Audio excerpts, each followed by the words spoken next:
एक चंपापुरी नाम का राज्य था जिसके राजा हंसध्वज जी थे।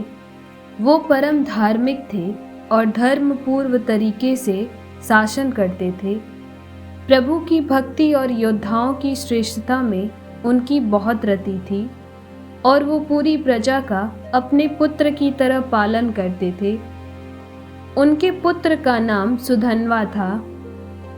दोस्तों, यह उस समय की बात है जब महाराज युधिष्ठिर अश्वमेध यज्ञ कर रहे थे। गुप्तचरों ने हंसध्वज जी को समाचार दिया कि महाराज युधिष्ठिर का घोड़ा आपके राज्य की सीमा में प्रवेश कर चुका है। राजा हंसध्वज ने पूछा कि क्या भगवान श्री कृष्ण भी साथ हैं? तब गुप्तचरों ने बताया कि वो तो नहीं हैं, परंतु उनकी द्वारिका की सेना साथ चल रही है। हंसध्वज जी के मन में आया कि यदि भगवान श्री कृष्ण साथ होते तो घोड़ों का पूजन करके उनके दर्शन प्राप्त करते, लेकिन अब पांडवों को थोड़ा कष्ट देने के बहाने भगवान के दर्शन करने का उपाय करना होगा। हंसध्वज जी जानते थे कि पांडवों की सहायता के लिए भगवान श्री कृष्ण व्याकुल होकर उपस्थित हो जाएंगे। इसीलिए उन्होंने युधिष्ठिर के अश्व को पकड़ लेने का आदेश दिया। अश्व के साथ चल रहे बड़े बड़े महारथी जैसे अर्जुन, प्रद्युम्न आदि युद्ध के लिए तत्पर थे। अश्व को पकड़ते ही हंसध्वज ने हर्षपूर्वक युद्ध का जयघोष किया और तत्काल अपनी सेना को उपस्थित होने का आदेश दिया। उन्होंने साथ ही यह भी आदेश दिया कि यदि किसी ने थोड़ी भी देर की तो उसे खौलते हुए तेल की एक कढ़ाई में डाल दिया जाएगा। नगाड़े की ध्वनि पूरी होते होते पूरी सेना नगर के बाहर आ जानी चाहिए। स्वयं गजराज पर चढ़कर हंसध्वज भगवान श्री कृष्ण को मानसिक प्रणाम करके अर्जुन जी से युद्ध करने के लिए आगे बढ़े। राजा की आज्ञा सुन सब सैनिक ठीक समय पर उपस्थित हो गए थे।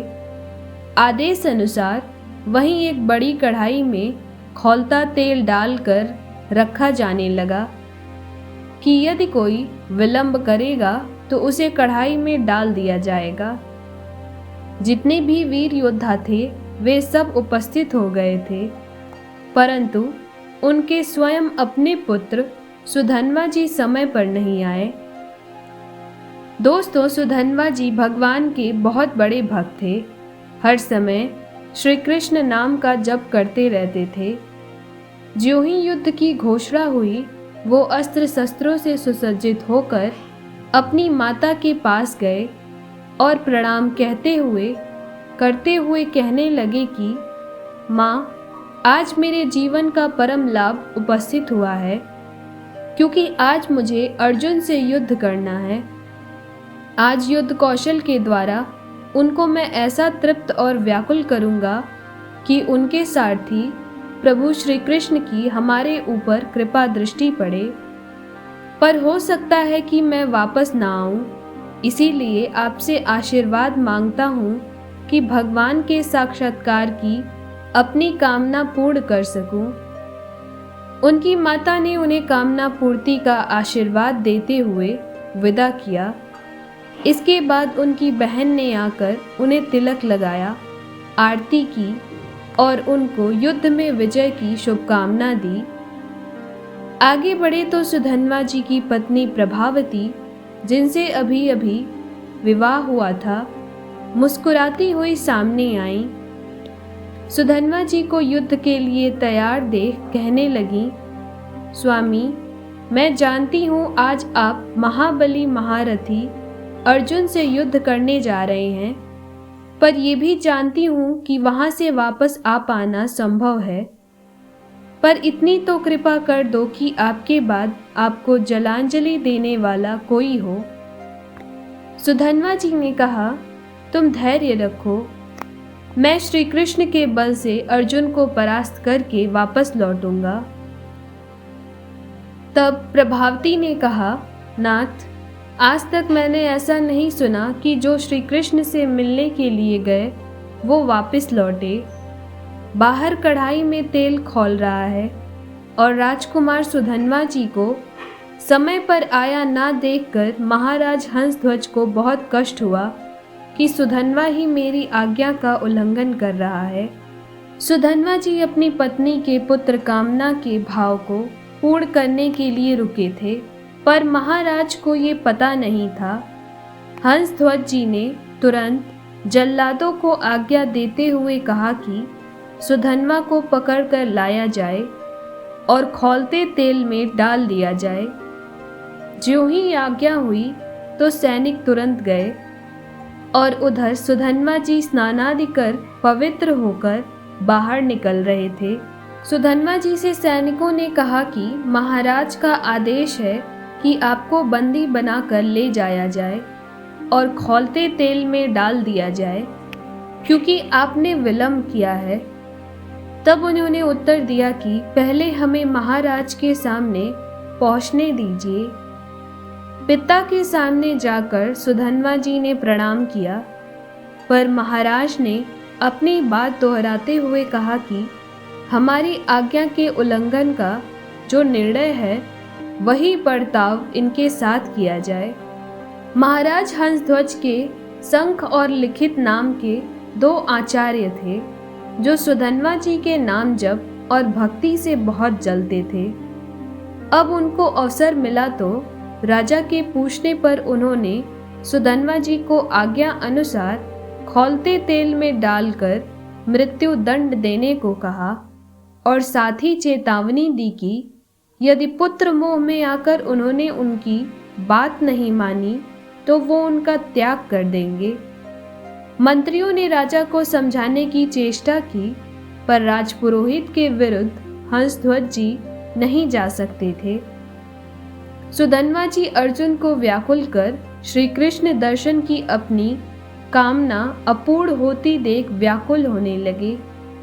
ज्यों ही उन्हें कढ़ाई में डाला जाने लगा तो भगवान श्री कृष्ण को पुकार कर कहने लगे, हे गोविंद, मुझे मरने का दुख नहीं, क्योंकि आज मरने के लिए ही निकला था, पर मरने से पहले मैं आपके दर्शन पाना चाहता था और अर्जुन के पक्ष से आप मेरी ओर कैसे देखते हैं ये देखना चाहता था।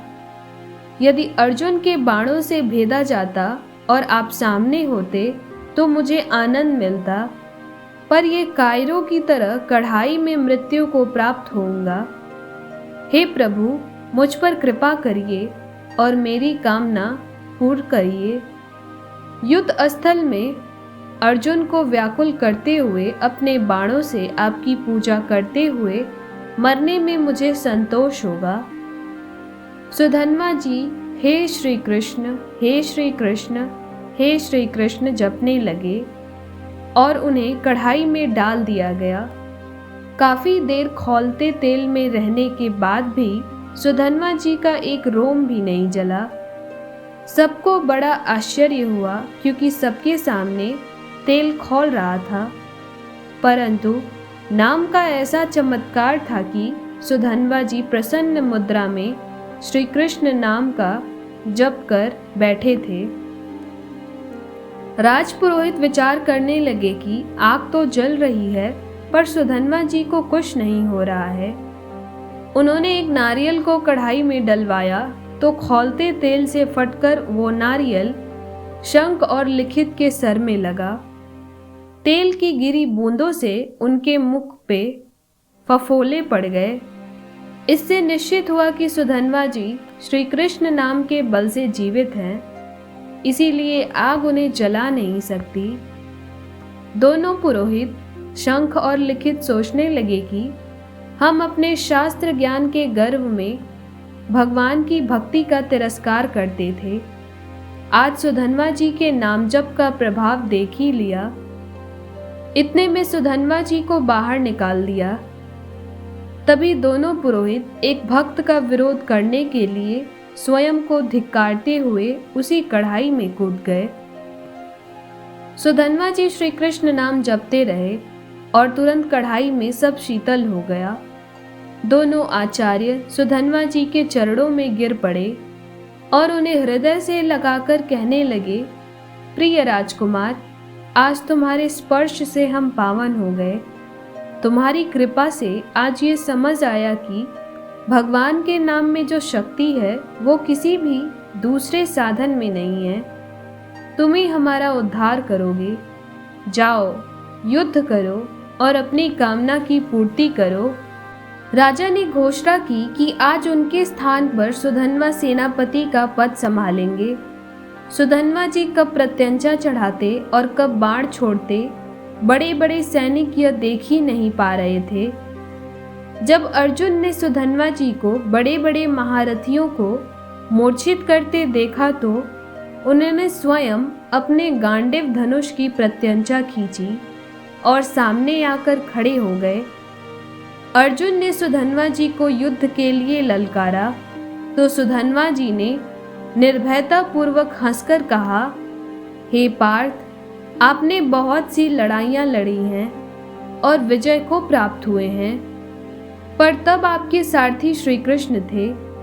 यद्यपि आप महावीर हैं, पर इस समय आप मेरे सामने टिक नहीं सकते, क्योंकि आपका सारथी यहाँ नहीं है। अगर मुझ पर विजय प्राप्त करना चाहते हो तो अपने सारथी को याद करो, नहीं तो आपके गांडीव की सामर्थ्य नहीं है कि वो मुझे परास्त कर सके। एक बालक के मुख से ऐसी चुनौती सुन अर्जुन ने क्रोधित होकर उन पर बाणों की वर्षा कर दी। सुधन्वा जी ने उनके हर बाण को काट दिया और अर्जुन की ध्वजा, प्रत्यंचा और गांडीव तक पर प्रहार किया। साथ ही उन्होंने अर्जुन के सारथी को भी घायल कर दिया। अब बिना ध्वज का रथ और बिना प्रत्यंचा का धनुष देख अर्जुन आश्चर्य में पड़ गए और भगवान श्री कृष्ण को याद करने लगे। सुधन्वा जी ने उपहास करते हुए कहा, आप मुझे बालक कह रहे थे, परंतु मैं चाहूँ तो आपके बाणों से घायल करके ऐसी दशा में पहुँचा दूँ जो आप जैसे वीर को शोभा नहीं देती। अब भी अवसर है, आप अपने सारथी को याद कीजिए और यहाँ बुला लीजिए। ज्यों ही अर्जुन ने स्मरण किया तो भगवान श्री कृष्ण वहाँ पहुँच गए और उन्होंने मूर्छित सारथी को हटाकर अर्जुन के रथ को संभाल लिया। अब जाकर सुधन्वा जी की आशा पूरी हुई। उन्होंने अपने रथ से उतरकर भगवान श्री कृष्ण के सामने प्रणाम मुद्रा में होकर अपने आराध्य देव का दर्शन किया। फिर वह दोबारा रोष में आकर अर्जुन को पुकारते हुए कहने लगे, हे पार्थ, अब संकोच मत करना, अब विजय तुम्हारी होगी। मुझे हराने के लिए तुम्हें पुरुषार्थ दिखाना होगा। अर्जुन ने कहा, वीर, आज मैं तुम्हारे मस्तक को 3 बाणों से गिराऊंगा। यदि मैं भगवान श्री कृष्ण के सामने तुम्हारे सिर को ना गिरा सकूं, तो मेरे जितने पूर्वज हैं सब पुण्यहीन होकर नरक में गिर जाएं। तब सुधन्वा जी ने कहा, पार्थ, मैं श्री कृष्ण के सामने प्रतिज्ञा करता हूँ कि आपके 3 बाणों को बीच में ही काट कर गिरा दूंगा। यदि ऐसा नहीं हुआ तो मुझे घोर दुर्गति प्राप्त हो। इसके बाद सुधन्वा जी ने 10 बाणों से अर्जुन और 100 बाणों से भगवान श्री कृष्ण की पूजा की। साथ ही उन्होंने एक बाण से रथ को 100 कदम दूर गिरा दिया। तब भगवान श्री कृष्ण बोले, धन्य है सुधन्वा। अर्जुन, देखो सुधन्वा कितना महाबली है। समस्त ब्रह्मांड का भार लिए मैं बैठा हूँ, फिर भी तुम्हारे सहित मुझे 100 हाथ दूर फेंक दिया। ये बल सुधन्वा को निरंतर नाम जप और एक सुदृढ़ पत्नी व्रत होने से प्राप्त हुआ है। अब अर्जुन ने दिव्यास्त्र का संधान किया और बाण पे काल को विराजमान किया। श्री कृष्ण ने कहा, मैंने गोवर्धन पर्वत को उठाकर जो गोप गोपियों की रक्षा की थी, उससे प्राप्त पुण्य मैं इस अस्त्र पे विराजमान करता हूँ। अर्जुन ने सुधन्वा जी से कहा, सुधन्वा बचो, ये काल का बाण है। तब सुधन्वा जी ने उत्तर दिया, मेरे पास तो श्री कृष्ण नाम का बाण है, जो काल का भी महाकाल है। एक तरफ भगवान और दूसरी तरफ भगवान का नाम। सुधन्वा जी ने भगवान श्री कृष्ण के नाम का जोर से उच्चारण किया और उस बाण के टुकड़े टुकड़े कर दिए। भगवान ने अर्जुन से तुरंत दूसरा बाण निकालने को कहा और उस पर अपनी बहुत सी शक्तियों का संधान किया। भगवान श्री कृष्ण अर्जुन को दिखाना चाह रहे थे कि उनके नाम के आगे उनकी अपनी शक्तियाँ, सुकृत और पुण्य भी काम नहीं करते, इसीलिए भगवान अपने नाम के अधीन हो जाते हैं। सुधन्वा जी ने अर्जुन से कहा, यदि मैं इस बाण के टुकड़े ना करूं तो अरुंधति सहित महर्षि वशिष्ठ की ब्रह्म हत्या का पाप मुझे तुरंत लगे। ये कहते हुए सुधन्वा जी ने गोविंद कृष्ण नाम लेते हुए बाण मारा तो अर्जुन द्वारा चलाए भगवान की शक्तियों से संपन्न बाण के 5 टुकड़े हो गए। अर्जुन को निरुत्साहित होते देखकर भगवान श्री कृष्ण ने 5 जन्य शंख बजाते हुए नाद किया और अर्जुन से कहा कि अब तुम बाण का संधान करो। भगवान श्री कृष्ण ने कहा, मेरे राम अवतार में एक पत्नी व्रत होने के सब सुकृत इस बाण पर विराजमान करता हूँ। फिर उन्होंने ब्रह्मा जी को बाण के पिछले भाग और काल को अगले भाग पर विराजमान होने का आदेश दिया और अर्जुन से बाण चलाने को कहा। सुधन्वा जी ने अर्जुन से कहा, अब भी संशय है तुम्हें? देखो, तुम्हारी विजय के लिए भगवान श्री कृष्ण क्या कर रहे हैं। अब कोई प्रतिज्ञा करो इस बाण को चलाने के लिए, बचाने के लिए। तब अर्जुन ने कहा, हे वीरवर, यदि इस बाण से मैं तुम्हारा मुकुट सहित मस्तक ना गिरा दूं, तो भगवान श्री हरि और भगवान शंकर में भेद करने से जो पाप लगता है वो मुझे अभी लगे। तब सुधन्वा जी ने कहा, यदि मैं इस बाण को काट न सकूं, तो काशी में मणिकर्णिका घाट पर शिव विग्रह को पैर मारने से जो पाप लगता है वो तुरंत मुझे लगे। दोनों भगवत भक्तों ने बड़ी बड़ी प्रतिज्ञाएं कर ली और अपने अपने बाण चलाए। सुधन्वा जी ने श्री कृष्ण नाम जप करते हुए उस बाण को काट दिया। ये देखकर तो वहां हाहाकार मच गया। इतनी महिमा से युक्त बाण को कोई काट ही नहीं सकता था। बाण तो कट गया, पर उसके अग्रभाग ने आगे बढ़कर सुधन्वा जी के मस्तक को काट दिया। आश्चर्य की बात तो ये थी कि सुधन्वा जी के कटे हुए सिर से भी श्री कृष्ण नाम का उच्चारण हो रहा था। तब भगवान श्री कृष्ण रथ से नीचे उतरे और उन्होंने सुधन्वा जी के कटे हुए सिर को उठाकर अपने हृदय से लगा लिया। इतने में सुधन्वा जी के शरीर से निकली ज्योति भगवान की परिक्रमा करके भगवान श्री कृष्ण में ही लीन हो गई। तब भगवान श्री कृष्ण ने सुधन्वा जी के पिता राजा हंसध्वज से कहा, ऐसा भक्त शायद ना आज तक कोई हुआ है और ना ही कभी आगे होगा। आपका पुत्र मेरे दिव्य धाम में गया है, इसीलिए आप शोक या विलाप मत करना। दोस्तों, इसीलिए कलयुग में नाम जप ही एकमात्र मार्ग बताया गया है भगवत प्राप्ति का। भक्तों को अभय वर देने वाले भगवान श्री हरि के नाम की अपार महिमा है। इसीलिए अनन्य होकर निरंतर भगवान के नामों का जपने से जीवन में सब कुछ प्राप्त हो जाता है। किसी भी प्रकार से किया गया नाम जप हमेशा फलदायी माना गया है।